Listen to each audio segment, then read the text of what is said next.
இன்னைக்கு பெண்கள் வந்து கர்ப்ப காலத்தில் இறந்து போகிறாங்க. அதுவும் இவ்வளோ டெக்னாலஜி, இவ்வளோ விஷயங்கள் வளர்ந்த காலத்தில் இவ்வளவு சதவீதம் அவர்கள் இறந்து போகிறார்கள் என்பது இவர்களுக்கு ஒரு வெட்ககரமான விஷயம் அல்லவா? தேசம் முழுவதும் இது போன்ற பட்டியலின தலைவர்கள் நாங்கள், அவர்களை காவலர்கள் நாங்கள்னு சொல்லி போலியாக இந்த மாதிரியான தலைவர்கள் உலாவி கொண்டிருக்கிறார்கள்.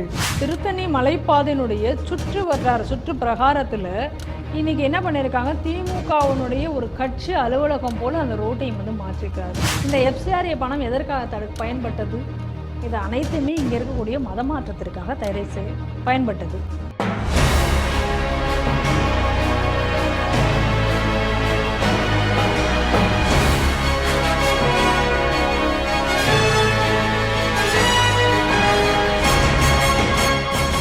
டிவி நேயர்களுக்கு வணக்கம்.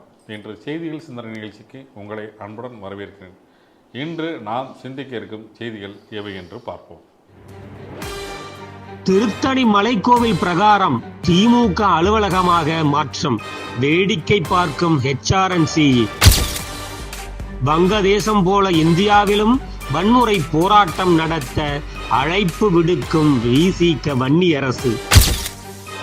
தமிழக ஊரக பகுதிகளில் மகப்பேறு மரணம் 72% உயர்வு. கடுமையான FCRA சட்டத்தின் மூலம் கிறிஸ்தவ ஊழியத்தை முடக்கும் மோடி அரசு, மதமாற்ற கிறிஸ்தவ அமைப்புகள் கடிதம். தலித் பெண் போலீஸை அவமதித்த காங்கிரஸ் தலைவரின் செயலுக்கு ஆதரவு தரும் ஜிக்னேஷ் மேவானி. இன்றைய செய்திகள் சிந்தனை நிகழ்ச்சியில் நம்முடன் இன்று சிந்திக்கிறப்பவர் திருமதி பிரியா வெங்கட் அவர்கள். நேயர்கள் சார்பாக அவரை அன்புடன் வரவேற்கிறேன். வணக்கம் திருமதி பிரியா வெங்கட். வணக்கம் பாண்டிகுமார். அதாவது இந்து மத ஆலயங்கள், அதாவது வேற்று மதத்தில் இருந்து சரி, மத சுதந்திரன் ஒரு அடிப்படையில் இந்தியாவில் பொறுத்த வரைக்கும் இந்து மத ஆலயங்களை பிற மதத்தில் அத்துமீறல் கூடாது, உள்ள வரக்கூடாதுன்னு சொல்லி நீதிமன்றம் ஏற்கனவே வழிகாட்டுதல் சொல்லப்பட்டிருக்கு. இந்த வழிகாட்டுதல் பல முறை பல இடங்கள் கூறப்பட்டதாலும் சில இடங்களில் வந்து நீங்கள் வந்து அத்துமீறல் நடக்கப்படுது. எப்போலாம் பார்த்தீங்கன்னா, எப்போலாம் இந்த திராவிட அரசு, அதாவது திராவிட அரசு திமுக எப்போலாம் ஆட்சிக்கு வருகிறதோ அதோட அமைச்சரின் செயல்பாடுகள் காரணமாக இந்த விதிமுறைகள் நடக்கும். இதுக்கு பின்னாடி நம்ம வந்து கோர்ட்டுக்கு போயிட்டு இந்த மாதிரி சில விஷயங்கள் மாற்றப்படும். அந்த மாதிரி ஒரு விஷயம் தான் இப்போ எங்கே நடந்திருக்குன்னா வந்து திருத்தணி மலைக்கோயில் கீழே என்ன பண்ணல, திருத்தணின்றது ஒரு மலைக்கோயில் தான் இருக்குது. அந்த மலை மேலே இருக்கக்கூடிய ஒரு இடம். ஆடி கிருத்திகை சமீபத்தில் வந்தது. இந்த ஆடி கிருத்திகை அப்போ வந்து எல்லா மக்களும் வந்து கோயில் வலம் வர்றது ஒரு சம்பிரதாயம். அது இந்து மதத்தினோட பிரதான விஷயம். அந்த கோயிலில் சம்மந்தமே இல்லாத திராவிட கட்சியை சேர்ந்த திமுக சேர்ந்த நபர்கள் எல்லாமே அந்த சுற்றி வர பாதையில் உட்காந்துட்டு பேசிகிட்டு இருக்காங்க. அது மக்களுக்கு, அந்த வழியாக போகிறவங்களோட மக்களுக்கு ஒரு சங்கடத்தை ஏற்படுத்திருக்காங்க. சரி, அது ஒரு காரணமாக இருந்தாலும் அதில் உட்காந்துருக்கும் வந்து என்ன பண்ணியிருக்காங்கன்னா, மக்களை பொறுத்த வரைக்கும் எல்லா மக்களுக்கும், இந்த இந்து மக்களை பொறுத்த வரைக்கும் அந்த மலையும் இந்த கோயிலையும் வந்து புனிதமாக கருதப்படுது. அதனால் செருப்பு போடுவதே தவிர்ப்பார்கள். அந்த இடத்துல இவங்க செருப்பு போட்டு உட்காந்துருந்துறது ஒன்று. அதை விட இன்னொரு விஷயம் என்ன பார்த்தீங்கன்னா, அதில் ஒரு திமுக கவுன்சிலர், வேற்று மதத்தை சேர்ந்தவர், அவர் திமுக கவுன்சிலராக இருக்கார், அப்துல்லான்ற பேர். அவர் மாற்று மதத்தினர் உள்ளே வரக்கூடாதுன்னு சொல்லிட்டு ஒரு விஷயம் இருக்குது. அப்படி இருக்கும்போது இவங்கெல்லாம் எதுக்கு உள்ளே வராங்கன்றது தெரியல.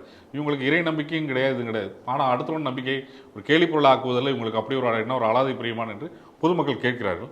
இதை பற்றி எந்த ஒரு விளக்கமும் அறநிலையத்துறையும் கொடுக்கல. இந்த செய்தியை எப்படி பார்க்குறீங்க?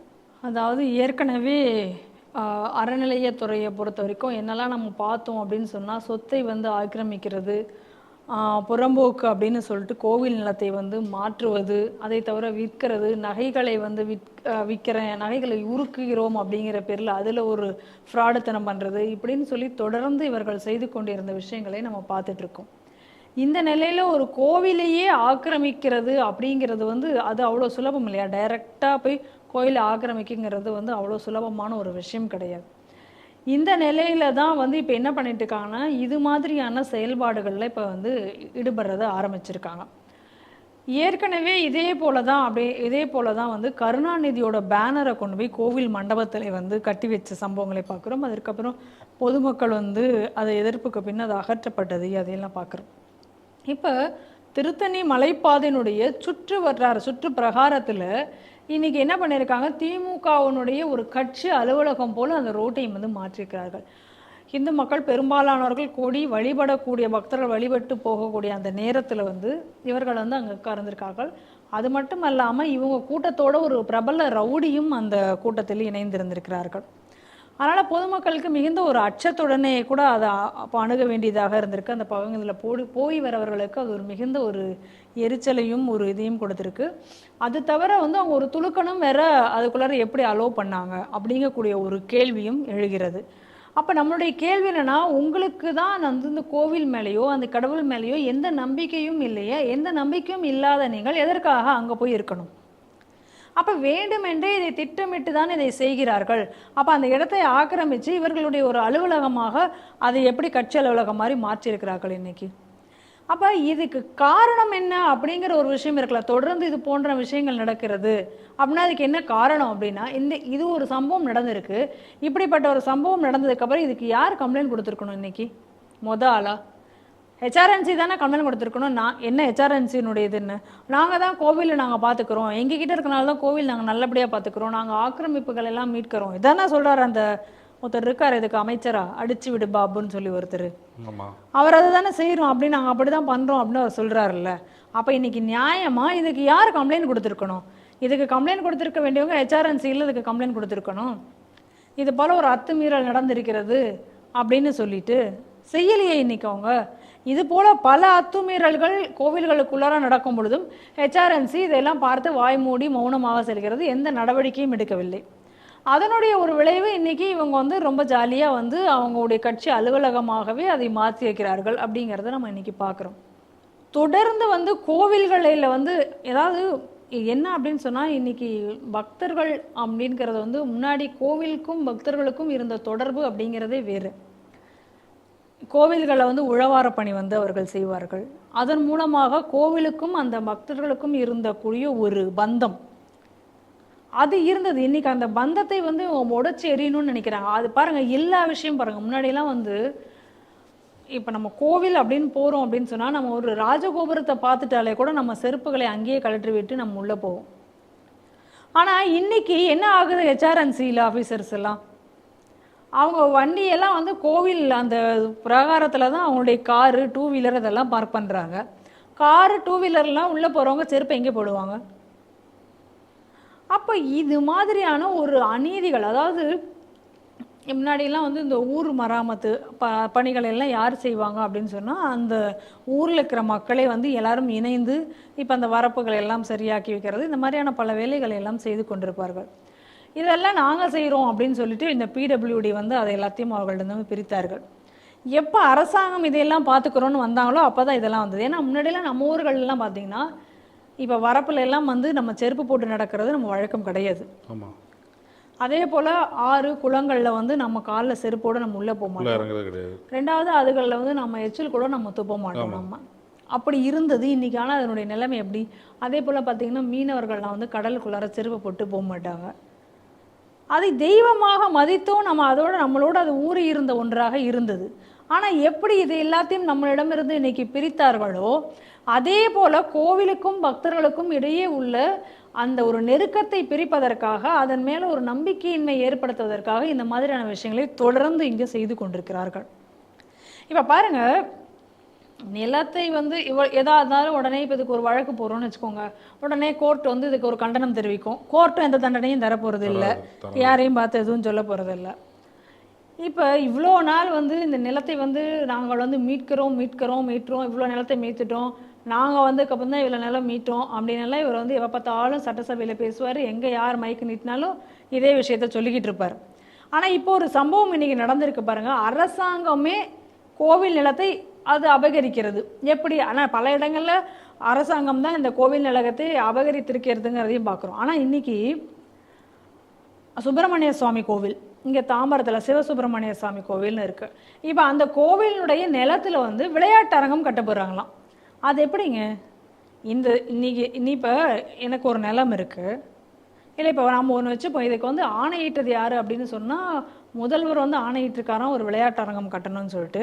உடனே அந்த சின்ன இளவரசர், இப்போ ஒரு இளவரசர் மாதிரி உலா வந்துட்டுருக்காரு, அவர் வந்து உடனே அதில் அங்கே போய் அந்த இடத்துல கட்டலான்னு சொல்லிட்டாராம். உடனே அந்த சார் ராஜான்னு ஒருத்தர் இருக்காராம், அவர் அதுன்னு எல்லாத்தையும் கொடுத்துட்டாங்களாம். இப்போ அங்கே வந்து கட்ட போகிறாங்களாம். இப்போ நான் நினைக்கிறேன், யார் வீட்டு நிலத்தை யார் எடுத்து யார் கொடுப்பது? இப்போ உதயநிதி வீட்டில் ஒரு எக்ஸ்ட்ராவாக ஒரு கிரவுண்ட் இருக்குது, ஒரு இடம் இருக்குது காலியா அப்படின்னா, இந்த விளையாட்டு அரங்கமாக மாற்றுங்கப்பா அப்படின்னு சொல்லி, இப்போ நாங்கள் போய் யாராவது ஒரு ஆள் ஆர்டர் போட்டாங்க அப்படின்னு சொன்னால், இல்லை இப்போ அவங்க எதிர்க்கட்சியில் இருக்காங்க, இல்லை ஏடிஎம்கேல வந்து அந்த இடத்த வந்து நம்ம விளையாட்டு அரங்கமாக மாற்றிடலாம் அப்படின்னு சொல்லி ஆர்டர் போட்டால் உதயநிதி ஏற்றுக்கு வரா? இல்லை கொடுத்துட்டு வரா அந்த நிலத்தை? அப்படித்தானே இந்த இந்த நிலம் யாருக்கு சொந்தம்? அந்த இறைவனுக்கு தானே சொந்தம். அப்போ அந்த இறைவனுக்கு சொந்தமான நிலத்தை நீங்கள் எந்த விதமான அனுமதியும் பெறாமல் எந்த விதமான ஒரு இதுவும் பெற்றிருக்கீங்களா? எதுவுமே தெரியாது. அதற்கான சட்ட நடைமுறைகள் எதுவுமே இல்லாமல் அதை எப்படி நீங்களாக வந்து ஒரு நிலத்தை வந்து விளையாட்டரங்கம் கட்டுறதுக்குன்னு நினைப்பீங்க?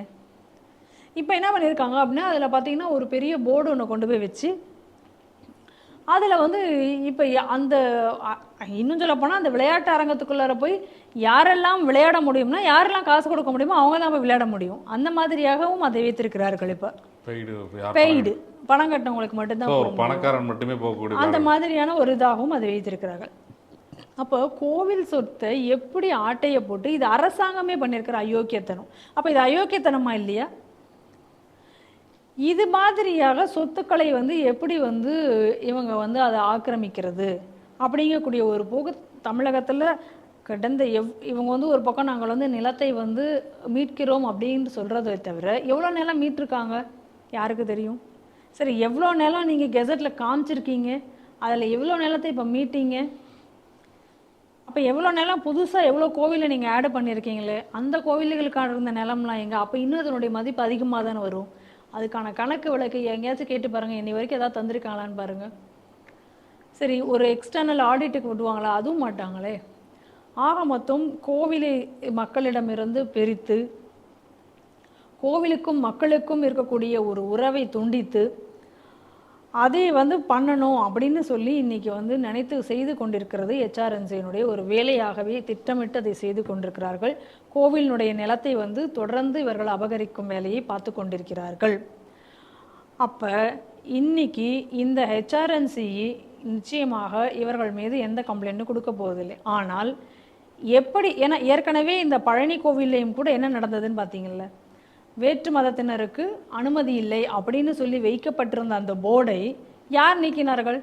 இவங்க HRNCலேருந்து தூக்கி தூர போட்டாங்க. அதுக்கப்புறம் அதற்காக போராடி திரும்ப பெற்றது இந்துக்களே தவிர HRNC வந்து அதற்காக எந்த நடவடிக்கையும் எடுக்கவில்லை.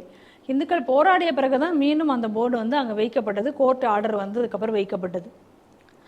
அப்போ இங்கேயும் பாருங்கள், இப்போ அந்த கோர்ட் ஆர்டருக்காவது HRNC வந்து மதிப்பு கொடுத்துருந்தா இன்றைக்கி என்ன பண்ணியிருக்கோம்?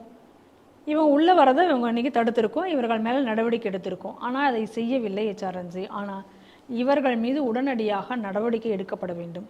அதே போல் இன்றைக்கி உதயநிதி ஸ்டாலின் அவர்கள் எந்த அடிப்படையில் சிவசுப்பிரமணியம் திருக்கோயிலினுடைய அந்த நிலத்தை இவர்கள் வந்து விளையாட்டரங்கம் கட்டுவதற்கு எடுத்தார்கள் என்பதையும் இன்னைக்கு பொதுமக்களுக்கு தெரியப்படுத்த வேண்டும். ஏன்னா இன்னைக்கு வந்து உலக பக்தர்கள் முருக மாநாடு நடத்த போறேன்னு கிளம்பி இருக்கக்கூடிய அமைச்சர் சேகர் பாபு எதன் அடிப்படையில் இன்னைக்கு அந்த நிலத்தை வந்து விளையாட்டரங்கம் கட்ட அனுமதி கொடுத்தார்? தெரியல. HRNC கமிஷனர், அந்த HRNC போர்டு தானே இன்னைக்கு வந்து இதுக்கு ஏதாவது ஒரு சாங்ஷன் இன்னைக்கு கொடுத்துருக்கணும். அப்போ HRNCக்கே தெரியாமல் அவங்க வந்து எடுத்தாங்களா? இந்த கேள்வி எல்லாம் வருகிறது அல்லவா? அதனால் இதற்கெல்லாம் வந்து இன்றைக்கி வந்து HRNC இதுக்கு முழு விளக்கம் கொடுக்க வேண்டிய ஒரு நிலையில் இருக்காங்க. உடனடியாக இவர்கள் மீது யார் இந்த அத்துமீறி திருத்தணி மலைப்பாதையில் நடந்து கொண்டார்களோ அவர்கள் மீது நடவடிக்கை எடுக்க வேண்டும். இதற்காக இந்து மக்கள் போராட வேண்டும். ஏன்னா இல்லை அப்படின்னு சொன்னால் இது போல் ஒரு ஒரு கோவிலாக ஒரு ஒரு விஷயமாக நம்மளிடமிருந்து பறித்து கொள்ளத்தான் இன்றைய அரசு காத்து கொண்டிருக்கிறது என்பதை மீண்டும் மீண்டும் இது போன்ற செய்திகள் மூலமாக நாம் வலியுறுத்தி வருகிறோம். அதையே தான் இந்த செய்தியிலும் நாம் பார்க்கிறோம். விடுதலை சிறுத்தை கட்சியின் வந்து துணை பொதுச் செயலாளர் இருப்பார் வன்னியரசு. இவர் பிரிவினை தூண்டும் விதமாக வந்து இப்போ வங்கதேச பிரச்சனையை வச்சு பிரிவினை தூண்டும் விதமாக தன்னுடைய கருத்தில் பதிவிட்டிருக்காரு.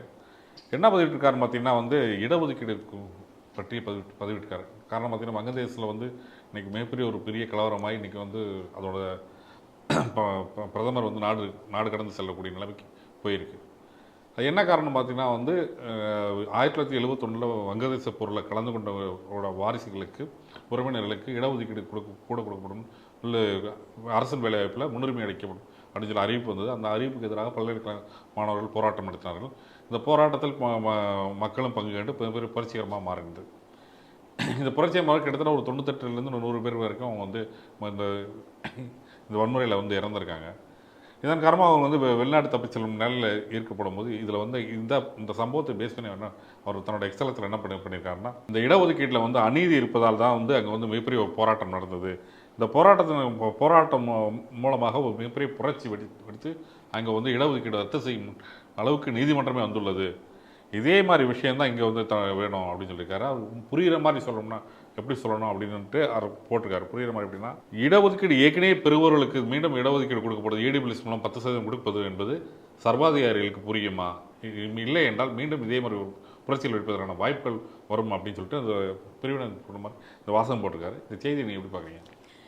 இதில் வந்து நம்ம 2 விஷயம் நம்ம இதில் வந்து பார்க்க வேண்டியிருக்கிறது. ஒன்று, வங்கதேச பிரச்சனை குறித்த நம்மளுடைய பார்வை. இன்னொன்று, இன்னைக்கு இந்த வங்கதேச பிரச்சனைக்கு இந்த கலவரத்தை ஆதரித்து பேசக்கூடிய போக்கு, இது 2ஐயும் நம்ம வந்து இன்னைக்கு நம்ம இதெல்லாம் வெவ்வேறு ஆங்கிளில் நம்ம பார்க்க இருக்கோம். வங்கதேச பிரச்சனையை பொறுத்த வரைக்கும் நம்ம ஸ்ரீ டிவியில் அடிக்கடி எச்சரித்து கொண்டு வந்த விஷயம்தான். ஏன்னா இன்னைக்கு உலக நாடுகள் எல்லா இடத்துலையுமே கூட இந்த மாதிரியாக ஒரு அன்ரெஸ்ட், ஒரு இதை ஏற்படுத்தக்கூடிய ஒரு விஷயம் நடந்து கொண்டிருக்கிறது என்பதை நாம் பார்த்து வருகிறோம். ஏற்கனவே பாகிஸ்தானில் என்ன நடந்தது? பாகிஸ்தானில் இதே போல் நடக்கும் பொழுது அதுக்கு பின்னாடி இருந்தது ஜிகாதி துலுக்க சக்திகள், அதற்கு இராணுவ சக்தி ஊக்கம் தந்தது பின்னாடி இருந்து. அங்கே ஒரு மிகப்பெரிய ஒரு இது அழிவை சந்தித்தது. இன்னைக்கு சாப்பாட்டுக்கு கூட கஷ்டப்படக்கூடிய ஒரு நிலைக்கு இன்னைக்கு பாகிஸ்தான் சென்றது. இலங்கையில் என்ன நடந்தது? அதாவது இது எல்லாத்துக்குமே பிரச்சனை எதற்காக போராட்டம்னு ஆரம்பித்தது ஒரு இடமா இருக்கும், அதனுடைய முடிவுங்கிறது அதனுடைய எண்டுங்கிறது வேறு மாதிரியாக இருந்திருக்கும். இங்கே பாருங்கள், இலங்கையிலையும் பாருங்கள், ராஜபக்சேவினுடைய அடக்குமுறைக்கு எதிராக ஒரு போராட்டம் அப்படி தான் ஆரம்பித்தாங்க. ஆனால் அதில் என்னெல்லாம் அதில் வந்தது, அது கடைசியாக தேசத்துக்கு எதிராகவே அது எல்லாமே முடியக்கூடிய லெவலில் போச்சு. அதற்கு பின்னாடி வந்து எல்லாருமே ராஜபக்சேவை எதிர்த்தார்கள், அவர் தான் காரணம் அப்படின்னு எல்லாம் பிரச்சனைகள் வந்தது. ஆனால் கடைசி வரைக்கும் அதுக்கு பின்னாடி சீனா இருந்தது அப்படிங்கக்கூடிய சீனாவினுடைய பங்கு குறித்து யாருமே வாயை திறக்கலை. இல்லை, நீங்கள் கூறும்போது இந்த மூன்று நாடுகளோட பேட்டர்ன் ஒரே மாதிரி இருந்திருக்கு. எல்லா இடத்துலையும் அந்த நாட்டோட பிரதமர் வந்து நாடுகளுக்கு கடத்த வெளியில் அதை தான் சொல்கிறேன். இன்றைக்கி நாடு உலகமெங்கும் இந்த மாதிரியான ஒரு இன்ஸ்டெபிலிட்டி ஏற்படுத்தக்கூடிய ஒரு விஷயம் நடந்து கொண்டிருக்கிறது என்பது நம்ம ஒரு நாடு பிரச்சனை வரும் பொழுதும் ஸ்ரீ டிவியில் நம்ம சொன்னோம். இதை தான் ஆரம்பத்தில் நான் குறிப்பிட்டேன். அதுக்கப்புறம் இலங்கை பிரச்சனையில் பின்னாடி இருந்து பார்த்தோம்னா ஜிகாதி அமைப்புகள், இடதுசாரி அமைப்புகள், கிறிஸ்துவ அமைப்புகள், இதெல்லாம் பின்னாடி சைனாவோட கைகோர்த்து அங்கே நடந்தவைகளை பார்க்கிறோம். அதற்காக பின்னாடி இப்போ கடைசியாக இப்போ வங்கதேசம். இந்த வங்கதேசத்திலையும் இன்னைக்கு என்ன, இஸ்லாமிய அடிப்படைவாத அமைப்புகளினுடைய ஒரு போக்கில் தான், இதனுடைய பின்னணியில் தான் இன்னைக்கு இவ்வளோ பெருசு. இதில் இன்னும் அமெரிக்காவினுடைய பங்கு இருக்கிறது. அதெல்லாம் நம்ம வந்து பார்க்கிறோம். இன்னைக்கு இந்த போராட்டமே ஆரம்பம் எங்கே அப்படின்னு சொன்னால், இந்த போராட்டத்தினுடைய வங்கதேசத்தை பொறுத்த வரைக்கும் இந்த போராட்டத்தினுடைய ஆரம்பம் என்ன அப்படின்னா, இடஒதுக்கீடுக்கு எதிராக நாங்கள் போராடுகிறோம், இதுதானே ஆரம்பித்தாங்க. சரி, இன்றைக்கி என்ன நடந்தது? இன்றைக்கி வங்கதேச பிரதமராக இருந்த ஷேக் ஹசீனா நாட்டை விட்டு வெளியேறிவிட்டார். கோரிக்கை கேட்கப்பட்டது. சரி, இதற்கு முன்னாடியே கூட அவங்களுடைய கோரிக்கையை வந்து கோர்ட்டு வந்து என்ன சொல்லிச்சு, அவங்களுக்கு வந்து இவ்வளோ சதவீதமாக 5% குறைத்து அவ்வளோதான், மற்றபடி எல்லாருக்கும் இருக்கும் அப்படின்னு சொல்லி கோர்ட்டு இது பண்ணது முடித்து வைக்கப்பட்டது. அப்பையும் இந்த போராட்டத்தை அவர்கள் ஏன் நிறுத்தவில்லை? சரி, ஷேக் ஹசீனாவுக்கு அடக்குமுறைக்கு எதிராகத்தான் இந்த போராட்டம் அப்படின்னு சொன்னால், ஷேக் ஹசீனா இப்போ நாட்டை விட்டு வெளியேறியாச்சு. ஆனாலும் ஏன் இன்னும் அங்கே வந்து அந்த கலவரம் நீடிக்கிறது? இதை அராப் ஸ்ப்ரிங்கிலேருந்து நம்ம பார்த்துட்டே வந்தால் தெரியும். அப்போல்லாம் என்ன சொன்னாங்கன்னா, அதற்கு வந்து இன்ஃபிடா அப்படின்னு பேர். அந்த இன்ஃபிடா அப்படிங்கிறதுக்கு அர்த்தம் என்னென்னா அப்ரைசிங், கிளர்ந்தெழுதல் அப்படின்னு இவங்க சொல்கிறாங்க. அதை தான் இன்றைக்கி வந்து மாடர்ன் டேஸில் ஓக்கிசம் அப்படின்னு இப்போ அதுக்கு ஒரு பேரை கொடுத்துருக்காங்க. என்ன அப்படின்னா, இதெல்லாம் என்ன அப்படின்னா ஒரு நாட்டை வந்து டீஸ்டெபிளைஸ் பண்ணுறது. உலகம் முழுவதும் இது ஒரு ட்ரெண்டாக இன்றைக்கி போய்கொண்டிருக்கு. இன்றைக்கி ஃப்ரான்ஸில் நடந்தது தான் இன்றைக்கி யூகேயில் நடந்துட்டு இருக்கிறது தான். ஃப்ரான்ஸில் துலுக்கம் பண்ணது இன்றைக்கி யூகேயில் துலுக்க ப்ரொட்டஸ்ட் இன்றைக்கி நடந்து கொண்டிருப்பது. இது அனைத்துமே இன்றைக்கி இந்த மாதிரியான ஒரு சதி திட்டத்தை தான் இருக்கிறது. இன்றைக்கி இந்த வங்கதேச பிரச்சனையை பொறுத்த வரைக்கும் அமெரிக்கா இருக்கிறது, சைனாவோட கை இது மாதிரி இருக்கிறது அப்படிங்கக்கூடிய விஷயங்களும் இதற்கு பின்னாடி வந்துட்டுருக்கு. ஆனால் இதில் நம்ம முக்கியமாக நம்ம பார்க்குறது என்னென்னா, ஏதாவது ஒரு காரணம், இங்கே எங்கேயுமே எந்த பிரச்சனையுமே விஷயமாக இருக்காது, ஏதோ ஒரு காரணம். அந்த காரணத்தை சொன்னால் அந்த நாட்டில் அது அங்கே ட்ரிக்கர் ஆகும், அது ஒரு பெரிய விஷயமாக வெடிக்கும். அப்படிங்கிறத வச்சு தான் இந்த எல்லா இடத்துலையும் இப்போ பாருங்கள், வங்கதேசத்தை நம்ம இன்றைக்கி எடுத்துக்கொண்டோம்னா, வங்கதேசம் உருவான வரலாறு என்ன? எதுக்காக பாகிஸ்தான்கிட்டருந்து சுதந்திரம் பெற்று வந்தார்கள் வங்கதேசம் தனிநாடாக ஆன கதை என்ன? வங்கதேசத்தினுடைய அந்த வங்க மொழி, அதற்கப்புறம் அந்த வங்கதேசத்தில் இருக்கக்கூடிய பண்பாடுகள், இவை வந்து பாகிஸ்தான் வந்து அழிக்கிறது. அதனால் எங்களால் பாகிஸ்தானோட இணைந்து இருக்க முடியலை. இதுதானே அங்கே போராட்டத்திற்கு ஆரம்ப பொறியாக இருந்தது. அப்போ பாகிஸ்தான் சார்பாக அங்கே இருந்தவர்களை ரசாக்கர்கள் என்று அப்போ அங்கே அழைத்தார்கள். அப்போ அவங்களுக்கு எதிராகத்தான் போராடி வங்கதேசம் என்ற நாடு உருவானது. அப்போ இன்னைக்கு வங்கதேசத்தினுடைய எதிர்கட்சியில் இருக்கிறவர் சொல்றாரு, ரசாகர்களுடைய குழந்தைகளே நீங்கள் போராடுங்கள் அப்படின்னு. அவர் அதை ரசாக்கர்களை வந்து அவர் மையப்படுத்தி அங்கே பேசுறாரு அப்படின்னா, அப்போ இது என்ன மாதிரியான போராட்டம்? இடஒதுக்கீடு, ஆட்சியினுடைய அடக்குமுறைக்கு எதிரான போராட்டம் அது. இதை தான் நான் சொல்கிறேன். இப்போ எதை வந்து ஏதோ ஒரு காரணத்தை வச்சுக்கிட்டு அந்த போராட்டத்தை, ஆனால் அந்த போராட்டத்துக்கும் அதுக்கு சம்மந்தம் இல்லாமல் நாட்டில் ஒரு அன்ரெஸ்ட்டை உருவாக்குவது. இப்போ நம்மளுடைய கேள்வி என்னன்னா, இப்போ நீ வந்து ஷேக் ஹசீனாக்கு எதிரான ஒரு போராட்டம், இடஒதுக்கீடுக்கு எதிரான போராட்டம், ரைட்டு. அப்போ அந்த போராட்டத்தில் நீங்கள் உங்களுடைய மையக்கருத்து அதுதான் இருக்கும். நீங்கள் ஏன் வந்து அங்கே இருக்கக்கூடிய ஹிந்து கோவில்கள் ஏன் இன்றைக்கி அடித்து ஒடுக்கிச்சிருக்காங்க?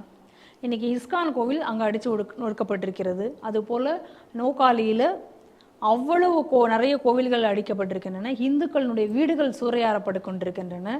இன்னும் சொல்ல போனால் இன்னைக்கு இருக்கக்கூடிய மிகப்பெரிய பிரபலமான கிரிக்கெட்டர், அவருடைய வீடே இன்னைக்கு தீ வைத்து, ஏன்னா ஒரு ஹிந்து என்பதால் அவருடைய வீடு தீ வைத்து கொளுத்தப்பட்டிருக்கிறது. நான் கூட ஒரு வீடியோ பார்த்தேன். அந்த வீடியோவில் கூட ஒரு ஆம்புலன்ஸ் நொறுக்கப்படும் போது அது இந்தியா கொடுத்த ஆம்புலன்ஸு, கலவரக்காரர்கள் கட்டிகளாக வந்து இந்தியாவோட கொடியை தான் தாக்குவதை நம்ம பார்த்தோம். நம்ம அப்போ என்ன மாதிரி உங்களுடைய போராட்டத்தினுடைய நோக்கத்தில் எங்கிருந்து இந்தியாவை எதிர்க்கக்கூடிய விஷயமும், இந்துக்களை நீங்கள் அடிக்க வேண்டிய விஷயமும், இந்துக்களை இன அழிப்பு செய்ய வேண்டிய அவசியமும் அங்கே எங்கே வந்ததுங்க? அப்போ ஏன் இதை குறித்து இன்னைக்கு யாருமே ஏன் பேசலை?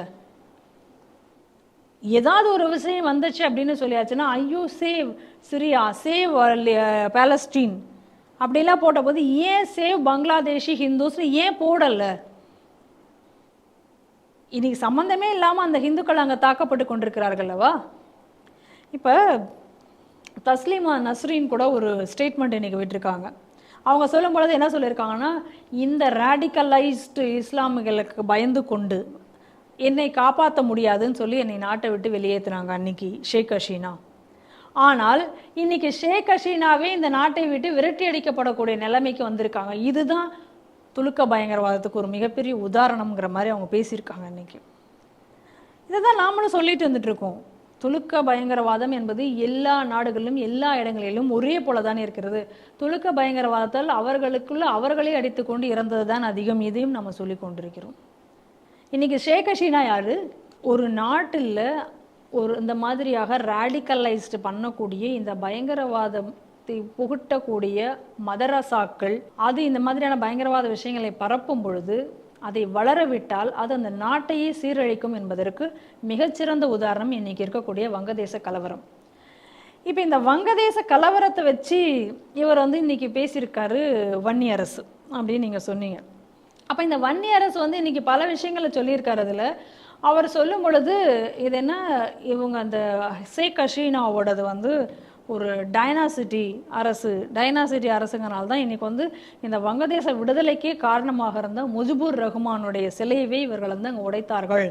அதெல்லாம் இப்போ அதில் அவர் இன்ஃபார்ம் பண்ணியிருக்கார். இப்போ நம்ம கிட்ட நம்ம வன்னியரசுக்கு நம்ம ஒரு முக்கியமான கேள்வி என்ன வைக்கிறோம் அப்படின்னா, சரி இப்போ அதுதான் ரொம்ப நீங்கள் வந்து டைனாசிட்டிக்கு எதிராகத்தான் இன்னைக்கு வந்து இதை உடைச்சிருக்கீங்க, இந்த சிலையை அவங்க உடைச்சது, இதை நம்ம வரவேற்கிறோம் அப்படின்னு இவர் அவர் வரவேற்கிறார் அப்படின்னா, அப்போ தமிழகத்தில் இன்னைக்கு வந்து திமுகவிற்கு எதிராக மக்கள் அணிதிரண்டு, இப்போ திமுக தான் சொல்லிட்டு இருக்காங்க, நாங்கள் ஊராக நாங்கள் சிலை வைப்போம் அப்படிலாம் சொல்கிறாங்க. அப்போ இதுக்கு எதிராக இந்த டைனாசிட்டி அப்படின்னு இதுக்கு எதிராக திரண்டு இந்த சிலைகளை எல்லாம் உடைப்பதை நாங்கள் வரவேற்கிறோம் அப்படின்னு அவர் சொல்ல வராரா? சந்தேகம் இப்போ நமக்கு வருதில்ல. அங்கே டைனாசிட்டி அப்படின்னா இப்போ இங்கே நடந்துட்டு இருக்கிறது என்ன? அங்கேயும் டைனாசிட்டின்னு சொன்னார். அவங்களும் தேர்தலில் நின்று எதிர்கட்சிகள் வந்து ஒன்றுமே இல்லாமல் போய் இவங்க தான் மெஜாரிட்டின்னா அவ்வளோ மெஜாரிட்டி, சூப்பர் மெஜாரிட்டியில் இவங்க ஜெயிச்சு வந்தாங்க ஷேக் ஹசீனா. அப்போ நீங்கள் அதை டைனாசிட்டி, அதனால் அதை ஒழித்தது சந்தோஷம், நான் வரவேற்கிறேன் அப்படின்னு நீங்கள் சொல்கிறீங்க. அப்போ இங்கேயும் தானே ஒரு டைனாசிட்டி நடந்துட்டுருக்கு. அப்போ இதையும் கம்பேர் பண்ணால் அதை வன்னியரசு ஏற்றுப்பாரா இல்லை அதை தான் மீன் பண்ணி சொன்னாரா அப்படிங்கிற சந்தேகம்னா நம்ம சொல்லலை, அவர் தான் சொல்லியிருக்கார். நமக்கு அந்த சந்தேகம் அங்கே வருது. ஒன்று. இன்னொன்று இதே போல் இன்னும் சில பேர்லாம், சில அரசியல்வாதிகள்லாம் கூட இது வரவேற்றிருக்கிறார்கள் அப்படிங்கிறத நம்ம பார்க்குறோம். என்ன அப்படின்னா, இவர்கள் எல்லாரும் என்னன்னா ஒரு பிரிவினைவாதத்தை தூண்டுவதற்காக செயல்படக்கூடியவர்கள். ராகுல் எவ்வளோ போய் பார்லிமெண்ட்லேயே சொல்கிறாரு திமுக செய்யக்கூடிய பொய்கள் இதெல்லாம் நீங்கள் வச்சு பாருங்களேன். எப்படி வந்து ஒரு எதிர்கட்சியை வந்து எதிரி கட்சியாக மாற்றி மக்கள் மனதில் எப்படி ஒரு விஷ விதைகளை வைத்து மக்களை வந்து அந்த இதை ஏற்றுக்கொள்ளாத மாதிரி பண்ணக்கூடிய ஒரு விஷயத்தை இவர்கள் தொடர்ந்து செய்து கொண்டு வருவதை நம்ம பார்த்துட்டு இருக்கோம். நம்ம அதில் ஒரு வகையாக தான் இன்னைக்கு இந்த விஷயத்தையும் இப்படியாக அதை திரித்து எழுதி அதை வரவேற்கிறோம் அப்படிங்கிறது. இதெல்லாம் பிரிவினைவாதத்துக்கு உண்டானது. இன்னைக்கு விசிகா வந்து அவங்க அப்படி தான் அப்படிங்கிறது நமக்கு தெரியும். அதனால் வன்னியரசு அதை மையப்படுத்தி தான் பேசியிருக்கிறார் என்பதை நம்மளால் எளிதாக புரிந்து கொள்ள முடியுது. இன்னொன்று வந்து அவர் என்ன சொல்கிறாரு, இடபிள்யூஎஸ். அப்போ இடபிள்யூஎஸ்னால இன்னைக்கு லாபப்பட போகிறது யார்? அப்போ இவர் யாரை வந்து குறிவைத்து இவர் பேசுகிறார்? சரி, இடபிள்யூஎஸ்க்கு முன்னாடி இவங்க என்னெல்லாம் சலுகை, இவர் யாரை குறிவைத்து சொல்கிறாரோ அவர்களுக்கு இதுக்கு முன்னாடி என்ன சலுகைகள் இருந்தது? அப்போ இடஒதுக்கீடுக்கு மட்டும்தான் எதிராக இவர் அந்த இது சொல்கிறாரா, இல்லை டைனாசிட்டியும் இவர் குறிப்பிட்டிருக்காரு? நமக்கு சின்ன சந்தேகங்கள் அதில் வருது. அடுத்ததாக நம்ம இதில் முக்கியமாக ஒன்று பார்க்க வேண்டியது என்னென்னா, இந்த மாதிரி சுற்றி இருக்கக்கூடிய உலக நாடுகள் எல்லாத்துலேயும் இந்த டீசபிளைஸ் பண்ணக்கூடிய சக்திகள் நம்ம இந்தியாவிலையும் பண்ணுறதுக்கு காத்திருந்தன, இந்தியாவிலையும் பண்ணுவதற்கு பல முயற்சிகளையும் மேற்கொண்டன. ஆனால் இந்திய மண்ணில் இவை எல்லாம் முறியடிக்கப்பட்டது. இவையெல்லாம் இந்திய மண்ணில் முறியடிக்கப்பட்டதுங்கிறதுக்கு ஒரே ஒரு காரணம் என்ன அப்படின்னு சொன்னால், இன்றைக்கி இருக்கக்கூடிய பிரதமர் மோடி அவர்களுடைய ஒரு ஸ்திரத்தன்மை, அவர்கிட்ட இருக்கக்கூடிய அவர் மேலே இருக்கக்கூடிய ஒரு கிளியர் பிக்சர், அவர் மேலே இருக்கக்கூடிய ஒரு கிளியர் இமேஜ், மக்களுக்கு இருக்கக்கூடிய நம்பிக்கை. இன்னொன்று, இந்தியாவினுடைய மண்ணினுடைய அந்த மரபிலேயே இங்கே இருக்கக்கூடிய மக்களுடைய டிஎன்ஏலேயே இந்த மாதிரியாக ஒரு சிஸ்டமை கொலாப்ஸ் பண்ணி அதன் மூலமாக அது எதுவுமே இல்லாமல் உறுதியாமல் அழிக்கக்கூடிய ஒரு இது நம்ம இடத்துல கிடையாது. நம்ம இருக்கக்கூடிய ஒரு சிஸ்டம் ஜனநாயகத்தை மேலே மதிக்கக்கூடிய ஒரு மக்கள். அதனால் இங்கே வந்து ஏன்னா நீங்கள் யோசிச்சு பாருங்களேன், விவசாய போராட்டம், அது விவசாயத்திற்கு சம்மந்தப்பட்ட இங்கே போராட்டம் நடத்தினாங்க. அதற்கு சம்மந்தம் இல்லாமல் என்னென்னமோ நடந்தது. காலிஸ்தான் கொடி ஏற்றப்பட்டது, போராட்டம் முடிந்து வாபஸ் பிறகும் போராட்டம் தொடர்ந்தது. ஆன்டி சிஏஏ போராட்டம் எங்கே எப்படி முடிந்தது? சரி, பிரதமர் மோடியவே வந்து இவங்க கொள்வதற்கான முயற்சி பஞ்சாபில் எடுக்கப்பட்டது. ஆனால் மணிப்பூர் கலவரம் எல்லாத்தையும் வைத்து இந்த நாட்டை ஒன்றும் செய்ய முடியாமல் ஒன்றுமாக்காமல் ஆக்க விடணும் என்பதற்காக பல முயற்சிகள் நம் நாட்டிலையும் மேற்கொள்ளப்பட்டது. ஆனால் மோடியினுடைய அவருடைய நிர்வாகத்தினாலும் அவர் மேலே இருந்த நம்பிக்கையினாலும் அவை அனைத்துமே முறியடிக்கப்பட்டு விட்டன. ஆனால் இன்னைக்கு அதனால் இப்போ என்ன பண்ணுறாங்க அப்படின்னு சொன்னால், இது நடக்கலை அப்படிங்கிறதுனால இன்றைக்கி இருக்கக்கூடிய சிஸ்டம்ஸ், அதாவது நீதித்துறையாக இருக்கலாம், இல்லைனா இன்றைக்கி இருக்கக்கூடிய எலெக்ஷன் இதுவாக இருக்கலாம், இது எல்லாத்தையும் மேலேயுமே ஒரு நம்பிக்கையின்மையை மக்களுக்கு ஏற்படுத்துவது. அதில் எல்லாத்துலேயுமே ஒரு இது வந்து பொய்யா, இப்போ இன்னைக்கு நீட் எக்ஸாமாக அது பொய், அதில் பேப்பர் லீக் ஆச்சுன்னு சும்மா ஒரு கதையை சொல்கிறது. நீதித்துறை மேலே நீங்கள் வந்து இன்றைக்கி ஒரு பொய்யான குற்றச்சாட்டுகளை சொல்லி தேர்தல் முறையில் ஓட்டர் எல்லாம் அந்த இவிஎம் மிஷின், எவ்வளோதான் இவிஎம் மிஷின் வந்து சரின்னு நிரூபித்தாலும் கிடையவே கிடையாது, அது மூலமாகத்தான் எல்லா இதுவும் நடக்குதுன்னு சொல்லி அந்த மிஷின் மேலே மக்களுக்கு நம்பிக்கை இல்லாமல் ஆக்குவது. இப்படி அரசு இயந்திரங்கள் எல்லாத்தையும் ஒரு மக்களிடையே நம்பிக்கை தன்மையற்றதாக ஆக்கி நாட்டில் ஒரு அண்டர்ஸ்ட் ஏற்படுத்தணும். இந்த முயற்சி இப்போ நம்ம நாட்டில் நடந்து கொண்டிருக்கிறது. அதனால் இந்தியர்கள் இதை எல்லாத்தையும் பார்த்து நம்ம கற்றுக்கணும், ரொம்ப தெளிவாக இருக்கணும். இதையெல்லாம் நம்ம வந்து நம்ம கரெக்டாக புரிந்து கொண்டு என்ன நடக்குது நம்ம சுற்றி அப்படிங்கிறத புரிஞ்சுக்கணும். ஒரு குருட்டுத்தனமாக அனைத்தையும் நம்பி நம்மளும் போய்விடக்கூடாது அப்படிங்கிறதுக்கு இதெல்லாம் ஒரு மிக முக்கியமான ஒரு பாடம். அதே நேரத்தில் இன்றைக்கி இந்தியாவும் மிகுந்த எச்சரிக்கையுடன் இருக்க வேண்டிய ஒரு நேரம். ஏன்னா இன்றைக்கி வங்கதேசத்தினுடைய கலவரத்தினால இந்தியாவுக்கு என்னென்ன மாதிரியான பிரச்சனைகள் வரும் அப்படின்றது தெரியாது. இனி எல்லைகள் வந்து மிகுந்த பாதுகாப்புக்கு உட்படுத்தப்பட வேண்டும். ஏன்னா இது வழியாக இன்றைக்கி வந்து எந்த அளவுக்கு அங்கே இருக்கக்கூடிய ரோஹிங்கியாக்களும் இந்த துலுக்கர்களும் உள்ள ஊடுருவி வருவாங்க அப்படின்னு நமக்கு தெரியாது. ஏற்கனவே மேற்கு வங்கம் மம்தா பானர்ஜி என்ன சொன்னாங்க, இந்த மாதிரி ரெஃப்யூஜிஸ் எல்லாத்தையும் நம்ம உள்ள விடணும் அப்படின்னு பேசினாங்க. ஆனால் அதே நேரத்தில் இன்றைக்கி வந்து திரும்ப ஒரு ஸ்டண்ட் அடிச்சிருக்காங்க. இன்றைக்கி சென்ட்ரல் கவர்மெண்ட் என்ன சொல்லுதோ அதை நான் கேட்பேன் அப்படின்னு. அது வந்து ஒரு பயத்தினாலையா எதனால் அப்படின்னு நமக்கு தெரியாது. ஆனால் இது எவ்வளோ நாள் இதுக்கு வந்து அவங்க ஸ்டேபிளாக இருப்பாங்க அப்படிங்கிறதும் நமக்கு தெரியாது. ஆனால் சென்ட்ரல் கவர்மெண்ட் இந்த பாதுகாப்பு சம்பந்தமாக எடுக்கப்படக்கூடிய விஷயங்களுக்கு மம்தா பானர்ஜி ஒத்துழைக்கலைன்னா நிச்சயமாக அங்கே வந்து ஒரு பிரசிடென்ஷியல் ரூல் கொண்டு வந்து எல்லைகள் காக்கப்பட வேண்டும். அதே நேரத்தில் இன்னைக்கு சுவேந்த அதிகாரி கூட சொல்லியிருக்கார், 1 கோடி இந்துக்களுக்கு மேலே அங்கே இருக்காங்க, அவர்களெல்லாம் இங்கே வந்து அடைக்கலம் போகலாம், அதற்கான வாய்ப்பு இருக்குது அப்படின்னு சொல்லிட்டு. ஆனால் அவர்களுக்கு அடைக்கலம் தர வேண்டிய அதே நேரத்தில் அவர்களுடனேவே கூட இவர்களும் உள்ளே வரலாம், இந்த பயங்கரவாதிகளும் உள்ளே ஊடுருவும் அபாயம் இருக்கிறது. அதனால் அந்த மாதிரியான ஒரு அபாயம் இருக்கிறதுனால இது மிகுந்த எச்சரிக்கையோடு கையாளப்பட வேண்டும்.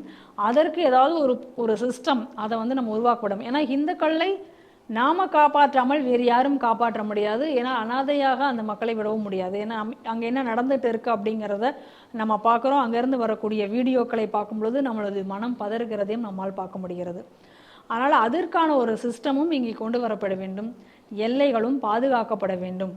இன்னைக்கு இது குறித்து இவ்வளவு நேரம் எதையும் வாய் திறக்காதாயினா எல்லாத்துக்கும் பேசக்கூடியவர்கள் இன்னைக்கு தான் லேசாக ஒரு உற்று நோக்கி கொண்டிருக்கிறோம் அப்படின்னு ஒரு பதிலை மட்டும் இன்னைக்கு வந்து இவங்க சொல்லியிருக்காங்க. அதனால் இது வந்து இனி இந்த பிரச்சனை இனி எந்த அளவுக்கு எஸ்கலேட் ஆகி எப்படியெல்லாம் போகும் அப்படிங்கிறத குறித்து நமக்கு தெரியவில்லை. இந்தியாவும் வந்து இதற்கு வந்து அங்கே ஒரு ஸ்திரமாக ஒரு இன்டர்மீடியட் இது வரணும், ஒரு ஆட்சி அமையறதுக்கு இந்தியாவும் முயற்சி செய்யும்னு நினைக்கிறேன். ஆனால் அதே நேரத்தில் இந்திய எல்லைகள் பாதுகாக்கப்பட வேண்டும், அங்குள்ள இந்துக்களும் காக்கப்பட வேண்டும். அதற்கு தகுந்த மாதிரியாக இந்தியா ஒரு நல்ல முடிவை எடுக்கும். நிச்சயமாக பிரதமர் மோடி அதை எடுப்பார் என்ற நம்பிக்கை நமக்கு இருக்கிறது. ஆனால் இந்த வரலாற்றிலிருந்து நாம் இங்கே சொல்லப்பட்ட அனைத்து பாடங்களையும் கற்க வேண்டியிருக்கிறது. தமிழ்நாட்டில் பொறுத்தவரைக்கும் சென்னை வந்து ஒரு மெடிக்கல் ஹப்னு சொல்லுவாங்க. அதாவது ஒரு மருத்துவ ரீதியாக ஒரு மிகப்பெரிய லெவலில் ஒரு டெக்னிக்கலி க்ரோத்தான ஒரு நகரம் ஒன்று சொல்லுவாங்க. அப்படி இருக்கிறனால எல்லாரும் என்ன நினச்சாங்க, தமிழ்நாட்டில் மருத்துவத்துறை நல்லா இருக்கு அப்படின்னு நினச்சிட்டு இருப்பாங்க. நம்மளும் அப்படி தான் நினச்சிக்கிட்டு இருந்தோம். பட் இந்த அறிக்கை வருவதற்கு முன் வரை இந்த அறிக்கை வந்த பிறகு பார்த்தீங்கன்னா வந்து உண்மையிலே தமிழ்நாட்டில் மருத்துவத்துறை எந்த அளவுக்கு ஒரு உள்கட்டமைப்பு இல்லாமல் இருந்திருக்குன்றது இப்போ தான் தெரியுது. என்னென்னு பார்த்தீங்கன்னா வந்து கடந்த 2014 2024 வரை கிட்டத்தட்ட வந்து ஒரு மகப்பேறு மரணங்கள் அதிகமாக நிகழ்ந்திருக்குன்னு. அது எங்கன்னு பார்த்தீங்கன்னா 72% கிராமப்புறத்துலையும் 28% நகர்ப்புறங்களையும் நடந்திருக்கு. என்ன காரணம் அப்படின்னு பார்த்தீங்கன்னா வந்து இதில் 63% அந்த மரணங்களில் பொறுத்த வரைக்கும் மெடிக்கல் காலேஜ் ஹாஸ்பிட்டல்ஸ்லாம் நடந்திருக்கு. 11% மரணங்கள் எப்படி நடந்திருக்குன்னா மகப்பேறு கால எமர்ஜென்சிஸ், அங்கேருந்து ஒரு ஹாஸ்பிட்டல் இன்னொரு ஹாஸ்பிட்டலுக்கு ஷிஃப்ட் பண்ணாங்க, ரெஃபர் பண்ணுறது இந்த மாதிரி பண்ணப்பட போகும்போது அந்த காலகட்டத்தில் நடந்தக்கூடிய ஒரு விஷயங்கள், தூர நிலம், அது டிஸ்டன்ஸு, இந்த மாதிரி இது காரணங்களாகவும் அந்த வசதிகள் இல்லாத காரணத்தினாலும் இந்த மாதிரி 11% மரணங்கள் நடந்திருக்காங்க.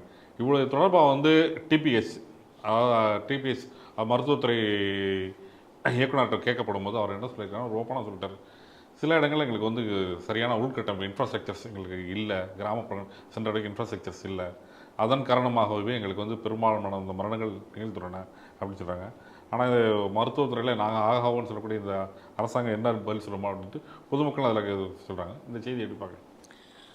அதாவது ஒவ்வொரு நாட்டையும் தரப்படுத்தக்கூடிய, அதாவது அதனுடைய தரத்தை நிர்ணயிக்கக்கூடிய ஹியூமன் டெவலப்மெண்ட் இண்டெக்ஸ், இதில் என்ன சொல்கிறாங்க அப்படின்னு சொன்னால், ஒரு நாடு சுகாதாரமாக வளம் பெற்ற இந்த நாடாக இருக்கிறது அப்படின்னு சொல்லி நம்ம இது பண்ணுறோம் அப்படின்னு சொன்னால் அதுக்கு சில இண்டெக்ஸ் சில இதெல்லாம் அளவுகோல் வச்சுருக்காங்க. ஊட்டச்சத்து நன்றாக இருக்கும், ஒரு சுகாதாரம், சுற்றுப்புறம் அந்த சூழ்நிலை சுகாதாரம் நன்றாக இருத்தல், அதுக்கடுத்து அடிப்படையாக இருக்கக்கூடிய மருத்துவ வசதி கட்டமைப்பு, இவைகளெல்லாம் நன்றாக இருக்குது. அதனால் இது இல்லாதனால மனித உயிரிழப்புகள் ஏற்படுவதில்லை அப்படிங்கிறது இருந்தால் தான் அது ஹியூமன் இண்டெக்ஸில் ஒரு தரம் வாய்ந்த ஒரு பிளேஸை வந்து அது பிடிக்குது.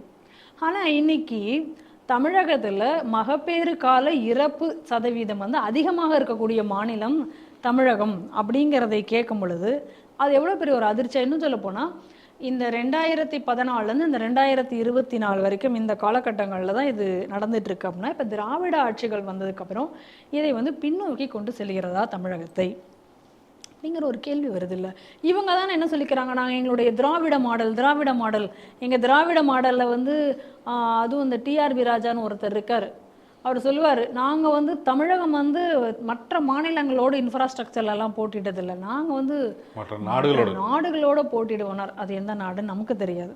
இங்கே ஏதாவது ஏதாவது குட்டி குட்டியாக நாடு இருக்கும் பார்த்தீங்களா, அது மாதிரி ஏதாவது ஒரு நாடுகளோட போட்டிடுவாராக இருக்கும், நம்ம வந்து தெரியாமல் நம்ம யோசிக்கக்கூடாது அப்படின்னு சொல்லுவார். அப்போ இதுக்கெல்லாம் இப்போ என்ன பதில் சொல்ல போகிறாங்க அப்படிங்கிற கேள்வி நமக்கு வருது. இப்போ இந்த குஜராத் மாடல்லாம் நாங்கள் வந்து எங்கள் திராவிட மாடல் தான் நாடு முழுக்கும் போக்கும் அப்படின்னாங்க. நம்ம இந்த குஜராத் மாடலில் ஒரு சின்ன ஒரு விஷயத்தை நம்ம அதில் பார்ப்போம். அது பிரதமர் மோடி அவர்கள் குஜராத்தில் சீஃப் மினிஸ்டராக இருக்கும் பொழுது அங்கே இருக்கக்கூடிய இந்த சுகாதாரத்துறையில் சில மாற்றங்களை அவர் கொண்டு வருகிறார். அதுவும் சொல்லப்போனால் மகப்பேறு காலத்தில் இந்த இறப்பு விகிதத்தை குறைப்பதற்காக அவர் சில முயற்சிகளை எடுக்கிறார். அப்போ அவர் என்ன முயற்சி எடுக்கிறார் அப்படின்னு சொன்னால், அவர் அப்போ இந்த டேட்டாஸ்களை வாங்கும் பொழுது கைனகாலஜிஸ்ட் அவங்க வந்து வெகு குறைவாக இருக்காங்க. இருக்கக்கூடிய கிராமங்களினுடைய எண்ணிக்கை அளவுக்கு அவர்களுடைய எண்ணிக்கைங்கிறது மிக குறைவாக இருக்குது. அப்போ இந்த மாதிரியான அரசு மருத்துவமனைகளில் அவர்களுக்கு வந்து ஒரு இவ்வளோ பேர் நம்ம வந்து பிளேஸ் பண்ண முடியாது. அப்படிங்கிற பட்சத்தில் அவர் அவங்க என்ன யோசிக்கிறாங்க அப்படின்னா, தனியார் மருத்துவமனைகளில் ஒரு ஒப்பந்தம் போடுகிறார். இப்போ இந்த மகப்பேறு காலத்தில் அந்த பெண்கள் போய் அந்த ஹாஸ்பிட்டலில் வந்து அட்மிட் ஆகி அவர்கள் ட்ரீட்மெண்ட் எடுக்கிறதுக்கு ஒரு நாளைக்கு அவர்களுக்கு ஒரு 200 ரூபாயும், எத்தனை நாள் அவங்க தங்கியிருக்காங்களோ அந்த காலங்கள் வரைக்கும் அவங்களுக்கு 200 ரூபாய்.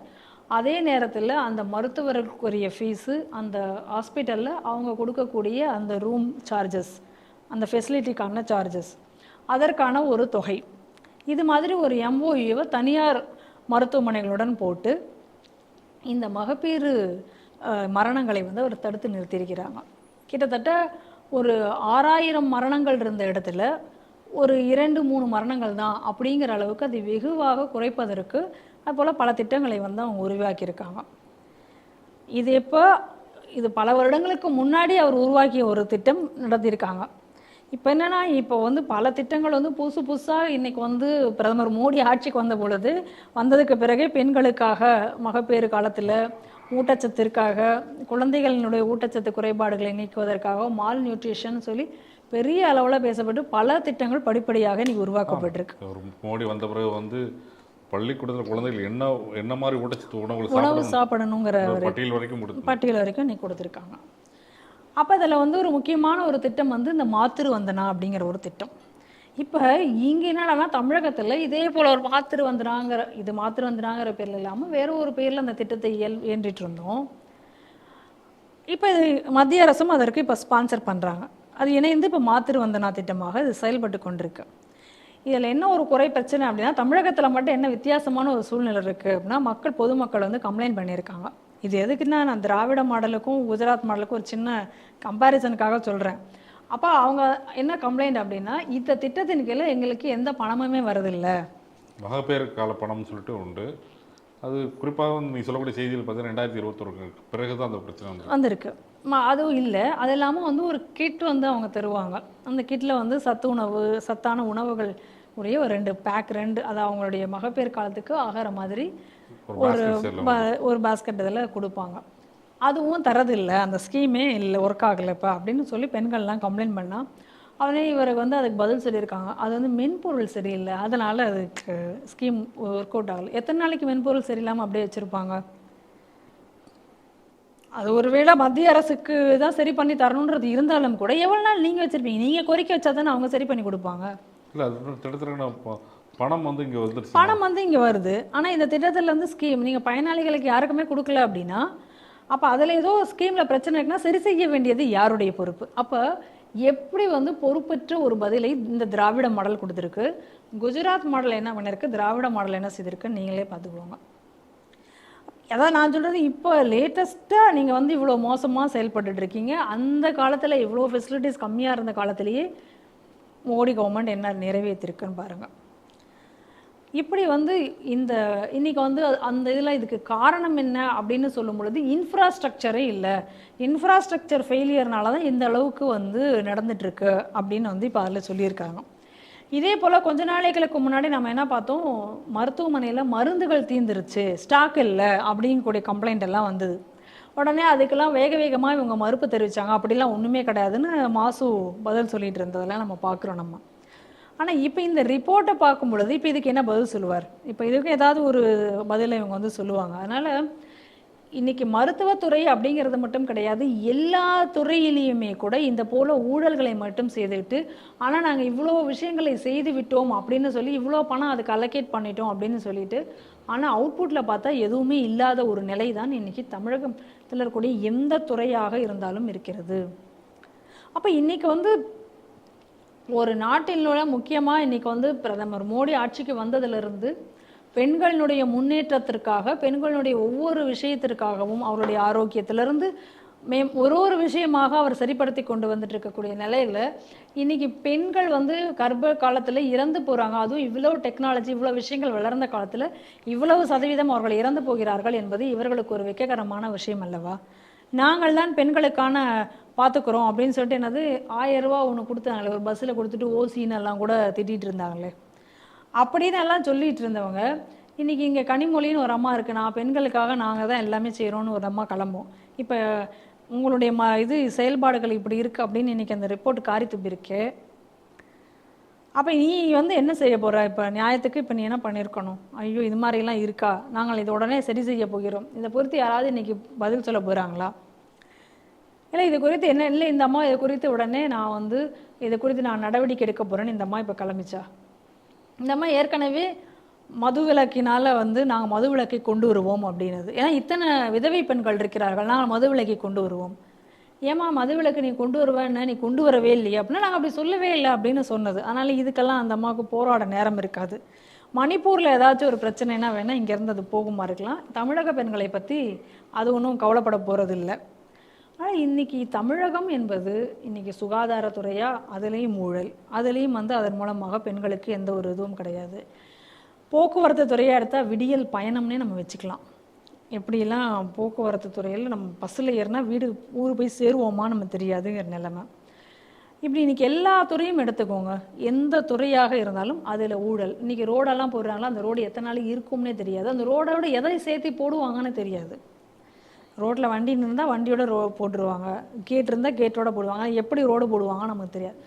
ஆக மொத்தத்துக்கும் ஊழல்கள் மழிந்த ஒரு அரசு தான் இன்றைக்கி இருக்கக்கூடிய இந்த அரசு. இந்த திராவிட அரசு இருக்கிற வரைக்கும் தமிழகத்தில் எதுவும் விளங்காது, எதுவும் உருப்படாது, யாரும் நன்றாக இருக்க முடியாது அப்படிங்கிறதை மேலும் மேலும் இந்த செய்திகள் உறுதிப்படுத்துகின்றன. அமெரிக்கா மற்றும் இந்தியா சேர்ந்த பாதிரியார்கள், சர்ச் பாதிரியார்கள், இவங்க எல்லாருமே சேர்ந்து ஒரு ஃபெடரேஷன் மாதிரி வச்சுருக்காங்க. அந்த கூட்டமைப்பு சேர்ந்தவர்கள் வந்து ஒரு அமெரிக்க வெளியுறவுத்துறை அமைச்சருக்கு கடிதம் எழுதியிருக்காங்க. அதில் வந்து இந்தியா கண்காணிக்கும் நாடு பட்டியலில் கொண்டு வாங்க அப்படின்னு சொல்லியிருக்காங்க. எதற்காக அப்படின்னு பார்த்தீங்கன்னா, இந்தியாவில் மத சுதந்திரம் பாதிக்கப்பட்டுள்ளது, மத சிறுபான்மையினர் வந்து அதிகமாக துன்புறுத்தல் ஆளாறாங்க. அது குறிப்பாக வந்து கிறிஸ்துவர்கள், முஸ்லீம்கள், தலித்கள் மற்றும் பழங்குடியினர்கள்லாம் இந்த தாக்குதலுக்கு உள்ளாராங்க. இவங்களோட குறிப்பாக சொல்லணும்னு பார்த்தீங்கன்னா, இந்த மோடி அரசு 2014 மோடி அரசு வந்த பிறகு இவர்கள் ஆட்சி செய்யும் மாநிலங்கள் எல்லாமே வந்து உங்களுக்கு வந்து அத்துமீறல்கள், இந்த இந்து மதத்திற்கு எதிராக ஒரு செயல்படுதல், அதாவது இந்து மதத்திற்கு எதிராக எது செயல்பட்டாலும் கிறிஸ்தவர்கள் மீது மத துன்புறுத்தல்கள் மற்றும் தலித்துகள் மேலே துன்புறுத்தல், இந்த மாதிரி பல்வேறு இடங்கள் நடைபெறுகிறது. இதை வந்து நீங்கள் வந்து ஒரு கண்காணிக்கும் பட்டியல் நாடாக கொண்டு வரணும்னு சொல்லிட்டு கிட்டத்தட்ட ஒரு 300க்கு மேலே ஒரு பாதிரியார்கள் இதில் வந்து கையெழுத்து போட்டிருக்காங்க. ஒரு 16 பிஷப்புகள் எல்லாமே கையெழுத்து போட்டதாக ஒரு தகவல் வந்திருக்கு. இந்த செய்தியை எப்படி பார்க்குறீங்க? முதல்ல பாரத நாட்டு விவகாரத்தில் ஒரு வெளிநாட்டுக்காரனை உள்ளே புகுத்ததே அக்கிரமம், அது வந்து அநியாயம். ஆனால் இதில் வந்து இவனுங்க என்ன சொல்கிறாங்க அப்படின்னு பார்த்தீங்க அப்படின்னு சொன்னால், இந்தியாவில் வந்து கிறிஸ்தவர்கள் தாக்கப்படுகிறார்கள், சிறுபான்மையினர்கள் இங்கு தாக்கப்படுகிறார்கள், இவர்களுக்கு வந்து இங்கே வந்து மத சுதந்திரம் இல்லை, இந்துக்கள் என்கிற அமைப்புகள் பேரில் இருக்கிறவங்களாம் சேர்ந்து இவர்களை வந்து வாழ விடாமல் செய்கிறார்கள். இது போல் பல குற்றச்சாட்டுகளை லைனாக அவங்க வச்சுருக்காங்க. நம்மளுடைய முதல் விஷயம் இதில் நம்ம பார்க்குறது என்ன அப்படின்னா, ஒரு வெளிநாட்டுக்காரர்களை எப்படி நீ உள்நாட்டு விவகாரத்துக்குள்ளார நீ முதல்ல கொண்டு வர, எப்படி அவங்கள வந்து நீ இது உள்ளே வர சொல்லி நீ பண்ணுற, முதல்ல அதுவே அக்கிரமம், அதுவே சட்டவிரோதம், அதுவே அயோக்கியத்தனம். அதனால் முதல்ல இதில் எந்தெந்த மெம்பர்ஸ் எல்லாம் இருக்காங்களோ இந்த மெம்பர்ஸ் அத்தனை பேருனுடைய விசாவையும் இங்கே ரத்து செய்யப்பட வேண்டும், இவர்களுக்கு நீ விசா கொடுக்கக்கூடாது அப்படிங்கிற ஒரு அதிரடி விஷயத்தை மத்திய அரசு கையில் எடுக்கணும். அதுக்கு அடுத்ததாக இவங்களுடைய அதில் முக்கியமான ஒரு கண்டென்ஷன், நிறைய விஷயம் சொல்லியிருக்காங்க, அதில் ஒரு முக்கியமான ஒரு கண்டென்ஷன் என்ன அப்படின்னு சொன்னால், எஃப்சிஆர்ஏ கொண்டு வந்து பல அந்நிய மோசடி பணங்களை வந்து உள்நாட்டுக்குள்ளே இங்கே வரவிடாமல் அவங்க தடுத்துட்டாங்க. அதே மாதிரி எஃப்சிஆர்ஏ பணங்களை வரவிடாமல் அவங்க தடுத்து விட்டார்கள், அதை கூட மலர்விடாமல் செய்து விட்டார்கள் அப்படின்னு சொல்லியிருக்காங்க. இந்த எஃப்சிஆர்ஏ பணம் எதற்காக பயன்பட்டது? இது அனைத்துமே இங்கே இருக்கக்கூடிய மதமாற்றத்திற்காக பயன்பட்டது. இவங்க எந்தெந்த ஆர்கனைசேஷனுடையதை தடுக்கப்பட்டிருக்கிறது பணம் அப்படின்னு சொல்லி இவங்க ஒரு லிஸ்ட் கொடுத்துருக்காங்க. அதில் பார்த்தீங்கன்னா ஆம்னஸ்டி இன்டர்நேஷ்னல், வேர்ல்டு விஷன், இந்த மாதிரி ஒரு 10-15 இருக்கு.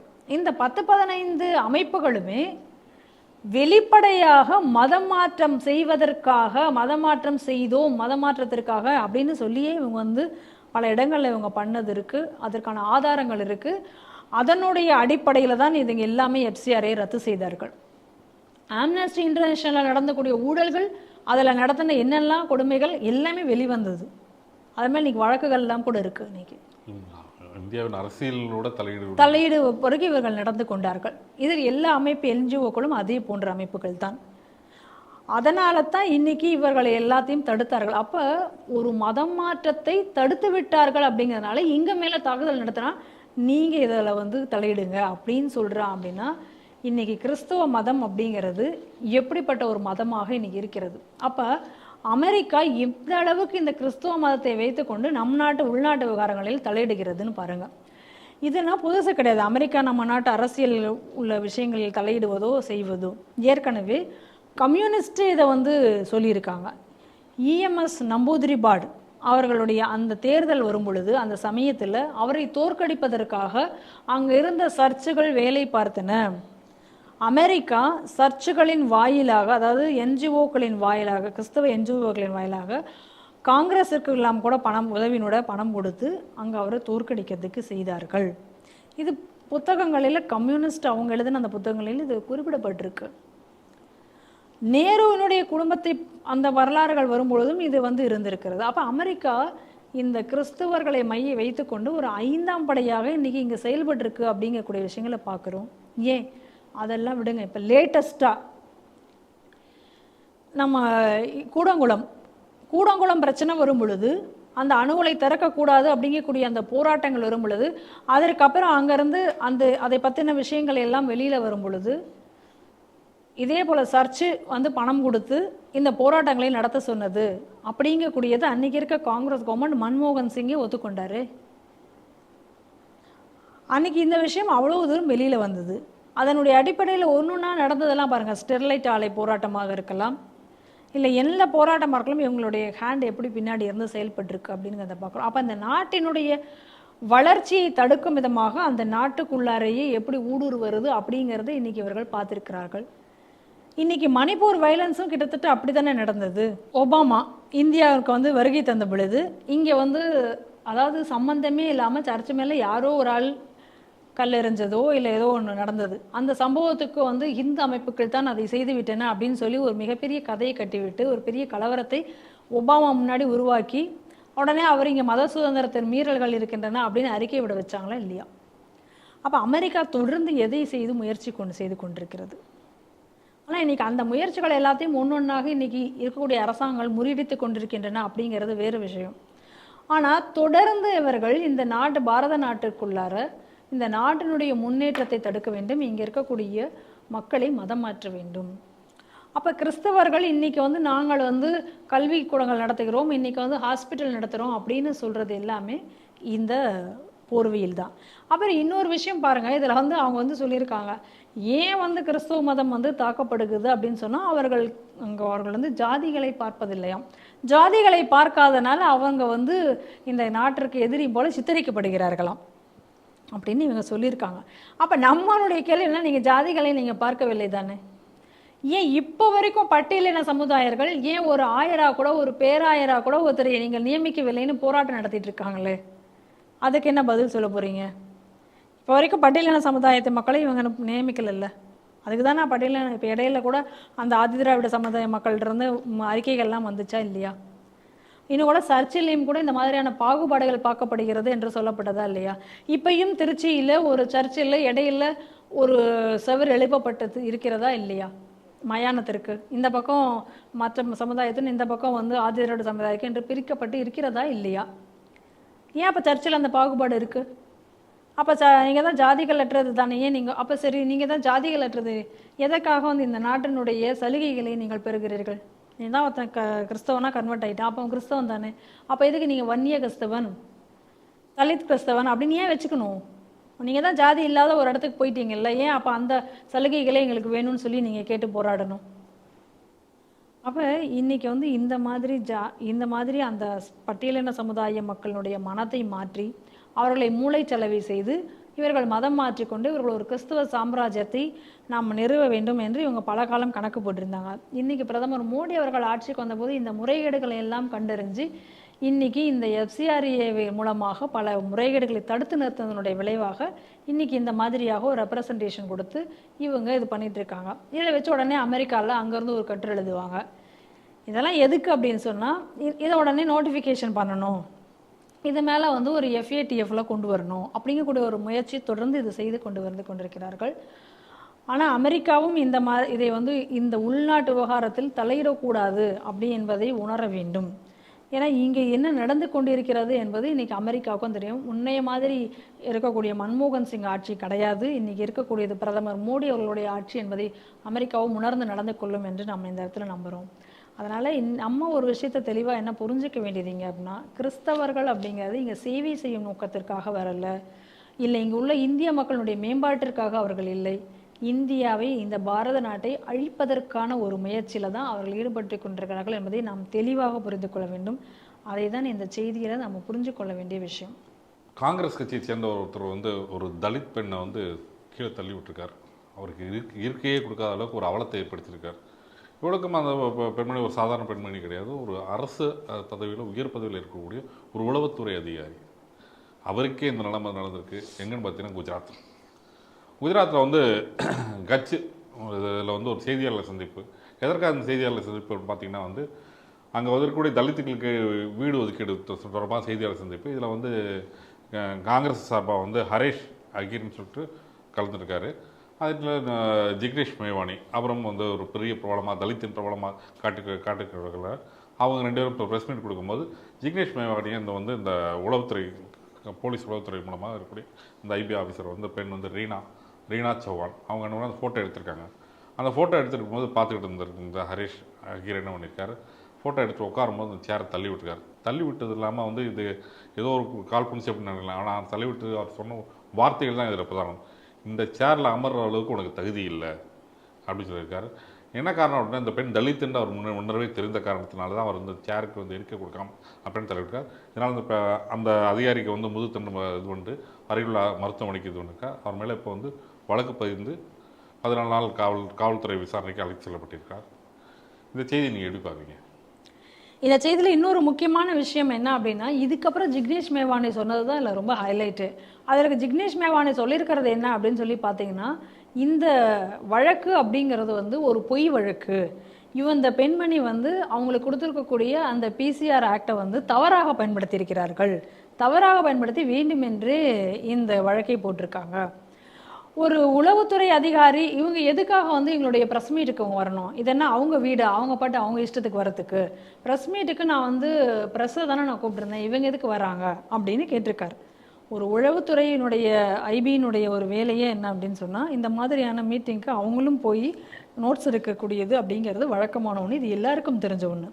ஆனால் இந்த இடத்துல ஜிக்னேஷ் மேவானி எப்படி நடந்து கொண்டிருக்கிறார் என்பதை பாருங்கள். இன்னைக்கு காங்கிரஸ்காரன் செஞ்சது ஒரு அநீதி. யாருக்கு? பட்டியலின சமுதாய ஒரு IB ஆஃபீஸருக்கு எதிராக ஒருத்தன் அநீதி இழைத்திருக்கிறார். ஆனால் அந்த அநீதியை இன்னைக்கு ஆதரித்து பேசியிருக்கிறான் ஜிக்னேஷ் மேவானி. இன்னைக்கு இதுதான் நாடு முழுவதும் நடந்து கொண்டிருக்கிறது. தெளிவாக நாம் புரிந்து கொள்ள வேண்டும். பாரத தேசம் முழுவதும் இது போன்ற பட்டியலின தலைவர்கள் நாங்கள், அவர்களை காவலர்கள் நாங்கள்னு சொல்லி போலியாக இந்த மாதிரியான தலைவர்கள் உலாவி கொண்டிருக்கிறார்கள். நான் ஒன்று கேட்குறேன், நாராயணகுரு இருந்தார், சகஜானந்தா இருந்தார், அவங்களாம் இப்படியா வந்திருந்தாங்க? நாராயணகுரு அந்த சமுதாயத்தை உயர்த்த வேண்டும் என்பதற்காக எவ்வளோ நற்காலைகளை செஞ்சார், எத்தனை எஜுகேஷனல் ட்ரஸ்ட்டுகளை ஓப்பன் பண்ணார், எவ்வளோ கல்விக்கூடங்களை திறந்து படிப்பு வைத்தார், அந்த மக்களை ஒரு மேம்பாட்டு நிலைக்கு கொண்டு போனார். சகஜானந்தாவும் அப்படிதான். வைத்தியநாத ஐயர் அவரும் அப்படிதான். உரிமைகளை மீட்டு கொடுப்பதில் அவர்களெல்லாம் முக்கியமாக முன்னாடி நின்றாங்க. இல்லை மேனனாக இருக்கட்டும், இல்லை கேலப்பன் அவர்களாக இருக்கட்டும், இந்த பட்டியலின சமுதாயத்திற்காக போராடிய எல்லாருமே அவர்களுடைய அவர்கள் எல்லாருமே அவர்களை உயர்த்த தான் செய்தாங்க. ஆனால் அதுக்கு பின்னாடி வந்த இந்த ஈவேரா, நான் தான் அந்த வைக்கம் போராட்டத்திற்கே காரணம்னு சொல்லி கொண்டிருக்கக்கூடிய அந்த ஈவேரா, அவர் எப்படி செயல்பட்டார்? இவங்க ஜாக்கெட்டு போட்டால் அதனால தான் துணி விலை ஏறிடுச்சு, இவன்லாம் வேலைக்கு போயிட்டான், அதனால தான் வேலையில்லா திண்டாட்டம் வந்துச்சு நாட்டில், அவங்களால தான் சாப்பாடுக்கு உணவு பஞ்சம் வந்தது அப்படின்னு தானே இவன் வந்து எல்லாம் அரிசி சோறு சாப்பிட ஆரம்பிச்சிட்டாங்க, அதனால் உணவு பஞ்சம் வந்தது. இதெல்லாம் சொன்னது யார்? ஈவேரா தானே சொன்னார். அப்போ இவங்க எல்லாருமே வந்து இந்த பட்டியலின மக்களினுடைய நலன் அப்படின்னு சொல்லி அவர்கள் பேரை வைத்துக்கொண்டு இவர்கள் ஒரு பிழைப்பை நடத்தி கொண்டிருந்தார்கள். அந்த வரிசையில் தான் இன்னைக்கு இந்த ஜிக்னேஷ் மேவானியும். இப்போ பாருங்க, தருமபுரியில் துலுக்க ஒரு அயோக்கியத்தனம் பண்ணான். ஆனால் இன்னைக்கு வரிஞ்சு கட்டி கொண்டு இந்த பட்டியலின மக்களை விட்டு இந்த பட்டியலின மக்களை கண்டிக்கும் விதமாக இன்னைக்கு எல்லாரும் போய் அங்கே ஆதரவான்னு பேசிட்டு இருக்காங்க. அது பா ரஞ்சித்தா இருக்கட்டும், இல்லை இன்னைக்கு வன்னி அரசா இருக்கட்டும், இல்லை திருமாவாக இருக்கட்டும், போயிட்டு அவங்களுக்கு வந்து இவங்க பண உதவி ஒருத்தர் போய் பணம் கொடுத்துட்டு வராங்க. சரி, நம்ம பொம்மி நாயக்கம் பட்டியலில் என்ன நடந்ததுன்னு பார்த்தோம். துலுக்க அங்கிருந்த பட்டியலின மக்களை துரத்தி அடிக்க பார்த்தான். ஆனால் அப்போ இவங்க என்ன பண்ணாங்க, அப்பயும் போய் பட்டியலின மக்களை வந்து சமாதானப்படுத்தி துலுக்கனுக்கு ஆதரவாக நின்றார்கள். அப்போ என்ன அப்படின்னா, இந்த பட்டியலின சமுதாய மக்களை இவர்கள் வந்து தங்களுடைய ஒரு அடிமைகளாக இவர்கள் வைத்துக்கொண்டு அவர்கள் பேரை வைத்து இவங்க சுயலாபம் அடையிறதுக்காக இவங்க வந்து வேலை பார்த்துட்டு இருக்காங்க. ஏற்கனவே திரும்ப சொன்ன மாதிரி நான் பேனருக்கு நாங்கள் வாடகைக்கு விட்டுருக்கோங்கிற மாதிரி இந்த மாதிரி வாடகைக்கு விட்டுருக்கக்கூடிய ஆட்கள் தான் இந்த போலி பட்டியலின நலவாதிகள் அப்படிங்கிறத சொல்கிறது. இப்போ இதில் என்ன முக்கியமான விஷயம்னா, இந்த விஷயத்தை வந்து பட்டியலின சமுதாய மக்கள் தான் இதை வந்து தெளிவாக புரிந்து கொள்ள வேண்டும். இன்றைக்கி என்ன இவங்கெல்லாம் இந்த பட்டியலின சமுதாய மக்கள்கிட்ட நாங்கள் தான் உங்களுக்கு இதாக செய்கிறோம் அப்படின்னு சொல்லிட்டு மற்ற ஜாதியினரிடையே, அந்த வேற்று ஜாதியினர்களிடையே இந்த பட்டியலின சமுதாயத்தையும் வேற்று ஜாதியினருக்கும் இடையே உள்ள ஒரு நல்ல உறவை அவங்கள்ட்ட பிரித்து அவங்க மேலே ஒரு வெறுப்புணர்வை உருவாக்கி, இவர்கள் நீங்கள் இந்து கிடையாது நீங்கள் வேறு அப்படிங்கக்கூடிய ஒரு எண்ணப்போக்கை அவங்க மனதில் உருவாக்கி அவர்களை வேறு மதத்துங்களுக்கு மாற்றம் அடித்து இந்த கலாச்சாரத்திலிருந்தையே பிரிக்கக்கூடிய ஒரு மாபெரும் வேலையை செய்து கொண்டிருக்கிறார்கள். இந்த தலித் அமைப்புகள் எல்லாம் இந்த மாதிரியான ஒரு சதிக்கு பின்னணியில் இயங்கி கொண்டிருக்கிறார்கள். இதை பட்டியலின சமுதாய மக்கள் மிக தெளிவாக இன்னைக்கு புரிஞ்சுக்கணும். இது இன்னைக்கு ஏதோ தமிழகத்தில் நடக்கிறது கிடையாது, இது நாடு முழுவதும் இன்னைக்கு இந்த சம்பவங்கள் நடந்து கொண்டிருக்கின்றன. இன்னைக்கு விழித்து கொள்ள வேண்டியது பட்டியலின சமுதாய மக்கள். உங்களுக்கு முன்னேற்றம் தேவையா, இல்லை இந்த மாதிரியான மக்கள் பின்னாடி சென்று உங்களுடைய குழந்தைகளை அவங்கள வந்து ரவுடிகளாக இன்னைக்கு மாற்றி வைத்து அவர்களுடைய கைக்குள்ளார வைத்து கொண்டிருக்க வேலையை இன்னைக்கு இவர்கள் தொடர்ந்து செய்து வருகிறார்கள். பட்டியலின சமுதாயம் விழித்து கொள்ள வேண்டிய ஒரு நேரம். அதனுடைய ஏன்னா இன்னைக்கு வந்து இந்த ஜிக்னேஷ் மேவானி தான் இந்த பட்டியலின மக்களுக்கே ஒரு காவலன்கிற மாதிரிலாம் குஜராத்தில் அவரை பற்றி அவ்வளோலாம் பேசுனதெல்லாம் நம்ம இந்த தேர்தல் நேரத்துல எல்லாம் இந்த ஜிக்னேஷ் மேவானியை வைத்துக்கொண்டு மிகப்பெரிய அரசியல்கள் எல்லாம் செய்யப்பட்டதை நம்ம பார்த்துருக்கோம். இன்னும் சொல்ல போனால் காங்கிரஸ் வந்து அன்னைக்கு வந்து இவரை வைத்துக்கொண்டு அன்னைக்கு பெரிய அரசியல் செய்து பாஜகவுக்கு எதிராக மக்களை திசை திருப்பின கதைகளை எல்லாம் நம்ம பார்த்துருக்கோம். ஆனால் இன்னைக்கு என்ன நடந்ததற்கு, ஒரு பட்டியலின சமுதாய பெண் அவமதிக்கப்பட்டிருக்கிறாள். அப்போ அவமதிக்கப்பட்டதை தட்டி கேட்காமல் அவள் வேணுமென்றே அவள் வந்து இந்த பிசிஆர் ஆக்டை உபயோகப்படுத்திருக்கான்னு சொல்லி அவள் மேலே ஒரு குற்றச்சாட்டை வைக்கிறார். நீங்கள் உண்மையிலேயே யோசிச்சு பாருங்கள், எத்தனை தடவை வந்து வேண்டுமென்றே மற்ற பிற ஜாதியின மக்கள் மேலே இது போல் வந்து ஒரு பிசிஆர் ஆக்டை வந்து வேணும்னே போட வச்சு எவ்வளோ நாடகங்களை இவர்கள் இங்கே நடத்தியிருக்கிறார்கள். அப்போ இன்னைக்கு அந்த ஆக்டை உண்மையிலேயே வந்து ஒரு கொடுமை நடந்திருக்கிற இடத்துல உபயோகப்படுத்தும் போது அதை அவர் எதிர்க்க வேண்டிய காரணம் என்ன? இதிலேருந்தே இவர்கள் எவ்வளோ போலியானவர்கள் அப்படின்னு நம்மளால் தெரிஞ்சுக்க முடியுது. அதனால் இவர்களை எல்லாத்தையும், இந்த போலிகளை எல்லாத்தையும் ஒதுக்கிட்டு பட்டியலின சமுதாயம் தங்களுக்குரிய சரியான தலைவரை சரியான பாதையும் அவர்கள் தேர்ந்தெடுக்க வேணும். இந்த செய்தி மூலமாக நான் அவர்களுக்கு ஒரு வேண்டுகோள் வைக்கிறேன். அதே நேரத்தில் இவர்கள் எல்லாருமே நாட்டில் ஒரு பிரிவினைவாதத்தை ஏற்படுத்துவதற்கான ஒரு சக்திகள் என்பதையும் இந்த செய்தியிலிருந்து நாம் புரிந்து கொள்ள வேண்டும். நன்றி மேடம். நன்றி. இத்துடன் செய்திகள் சிந்தனை நிகழ்ச்சி நிறைவடைது. மீண்டும் அடுத்த ஒரு நிகழ்ச்சியில் சந்திப்போம். நன்றி, வணக்கம், ஜெய்ஹிந்த். ஜெய்ஹிந்த்.